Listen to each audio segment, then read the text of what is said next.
Hi folks, hope everybody's okay. This is Jason Missionary in Accra, Ghana, just out for a walk, just sitting down enjoying the sun. It's a lovely day, just showing you the sun area in the inner city and just showing you there as well. So palm trees, etc. So I hope everybody's okay. Just sharing about the book of Daniel. I just want to share about chapter 1.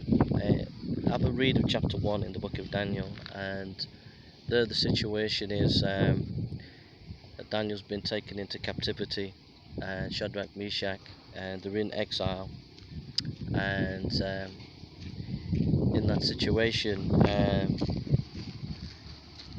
they're told to eat the king's food. He's changed the names to the Babylonian names, and he's trying to brainwash them, and then he wants them to take temple food to their gods. And Shadrach, Meshach, and Abednego and Daniel, they kind of say, just let us have water and vegetables and see how it goes for 10 days, see if we're better with it, and we won't eat the king's food, because they didn't want to submit to their gods.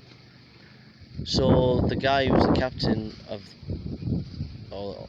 said okay, and anyhow Daniel and his friends, they're okay on this vegetable diet.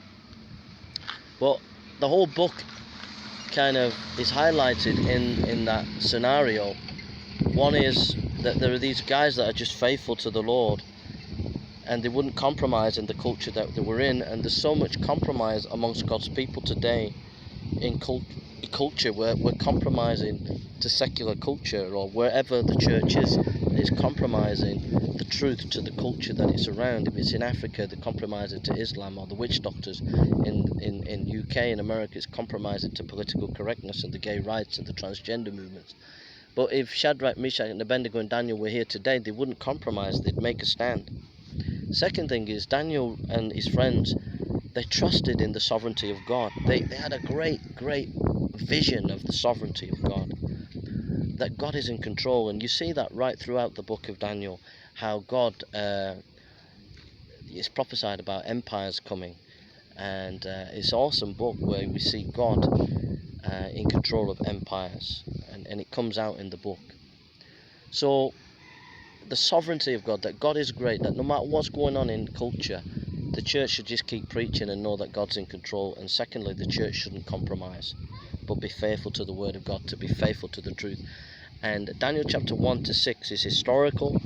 Daniel chapter 7 to 12 is more prophetical, although in Daniel chapter 2 there is a vision in there. But generally 1 to 6 is historical, and then from 7 to 12 is more prophetical. It's a great book, please read it, enjoy it, stand for the truth like they did. Just think, 4 men shook the Babylonian Empire because they were not willing to compromise.